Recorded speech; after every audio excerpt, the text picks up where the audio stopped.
Hello everyone, এটি পশ্চিমবঙ্গ উচ্চ মাধ্যমিক শিক্ষা সংসদ কর্তৃক প্রস্তাবিত ইংরেজি বি সিলেবাসের একটি ভিডিও।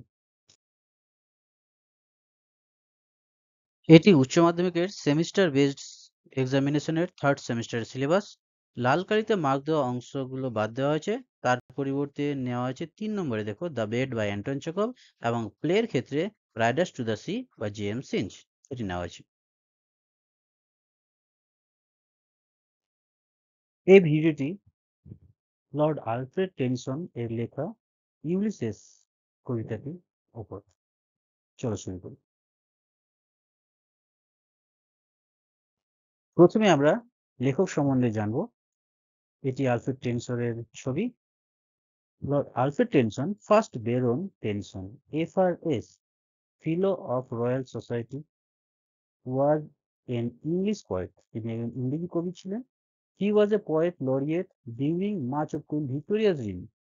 কুইন ভিক্টোরিয়ার শাসনকালের বেশিরভাগই সময় তিনি ইংল্যান্ডের পোয়েট লরিয়েট ছিলেন। In 1829, 1829 খ্রিস্টাব্দে, Tennyson was awarded the Chancellor's Gold Medal at Cambridge. Cambridge ইউনিভার্সিটিতে চ্যান্সেলর গোল্ড মেডেল তিনি পেয়েছিলেন for one of his first pieces, Timbuktu, তার রচনা টিম্বাকটুর জন্য। এটি একটি কবিতা। কবির নাম লর্ড আলফ্রেড টেনিসন। তিনি ফার্স্ট ব্যারন টেনিসন। তাকে ব্যারন করা হয়েছিল কুইন ভিক্টোরিয়ার দ্বারা 1884 খ্রিস্টাব্দে সাসেক্স এবং আইল অফ উইট এর এই দুটো প্রদেশের। তিনি জন্মগ্রহণ করেছিলেন 1809 খ্রিস্টাব্দের 6 আগস্ট ইন সমারসবি, লিঙ্কনশায়ার, ইংল্যান্ড। ইংল্যান্ডের লিঙ্কনশায়ারের সমারসবিতে জন্মগ্রহণ করেছিলেন 1809 খ্রিস্টাব্দের 6 আগস্ট। তার বাবার নাম ছিল জর্জ ক্লেটন টেনিসন এবং মায়ের নাম এলিজাবেথ টেনিসন। তিনি প্রথমে কিং জর্জ 6 গ্রামার স্কুলে ভর্তি হন, যেটা লাউথে আছে, এবং সেখানে 1816 খ্রিস্টাব্দ থেকে 1820 খ্রিস্টাব্দ পর্যন্ত পড়াশোনা করেন। তারপরে তিনি ক্যামব্রিজ ইউনিভার্সিটির অধীনে ট্রিনিটি কলেজে ভর্তি হন 1827 খ্রিস্টাব্দে, যেখানে তিনি ক্যামব্রিজ অ্যাপোস্টলস নামে একটি সিক্রেট সোসাইটিতে যোগদান করেন। কিন্তু 1831 খ্রিস্টাব্দে তাকে পড়াশোনা ছেড়ে দিতে হয় মাঝপথেই, কারণ তার বাবা মারা যান।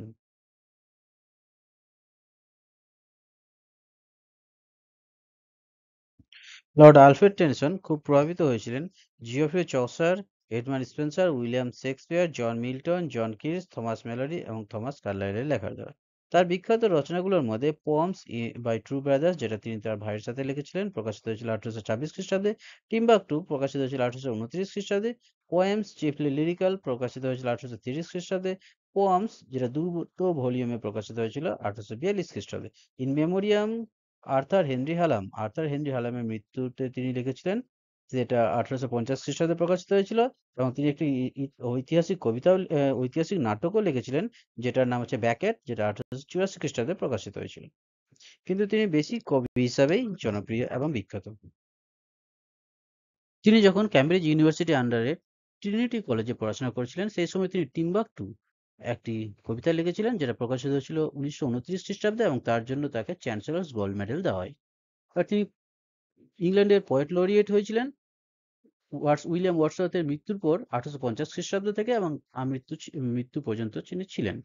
এবার তাকে কুইন ভিক্টোরিয়া ব্যারন করেছিলেন ওল্ড ওয়ার্থের in the county of Sussex and of fresh water in the আইল অফ উইট। এই দুটো কাউন্টির তাকে ব্যারন করা হয়েছিল, সেই জন্য আমরা ফার্স্ট ব্যারন টেনসন বলি। কারণ ব্যারনটা বেশিরভাগ বংশ পরম্পরায়, কিন্তু তিনি প্রথম হয়েছিলেন। কুইন ভিক্টোরিয়া তাকে বানিয়েছিলেন 1884 খ্রিস্টাব্দে। এবার তিনি হাউস অফ লর্ডস, আমাদের ভারতবর্ষে যেমন পার্লামেন্টের দুটো কক্ষ, উপরের কক্ষটাকে বলা হচ্ছে রাজ্যসভা, নিচের কক্ষটাকে বলা হচ্ছে লোকসভা। আবার আপার হাউসকে হচ্ছে রাজ্যসভা আর লোয়ার হাউসকে লোকসভা। ঠিক ইংল্যান্ডে সেরকম আপার হাউসকে বলা হচ্ছে হাউস অফ লর্ডস। তিনি হাউস অফ লর্ডস এর সদস্য হয়েছিলেন 1884 খ্রিস্টাব্দে। এবার টেনিসন মারা যান 6 অক্টোবর 1892 খ্রিস্টাব্দে due to severe rheumatic illness at the age of 83। 83 বছর বয়সে সিভিয়ার রিউমেটিক আক্রান্ত হয়ে তিনি 1892 খ্রিস্টাব্দে 6 অক্টোবর মারা যান।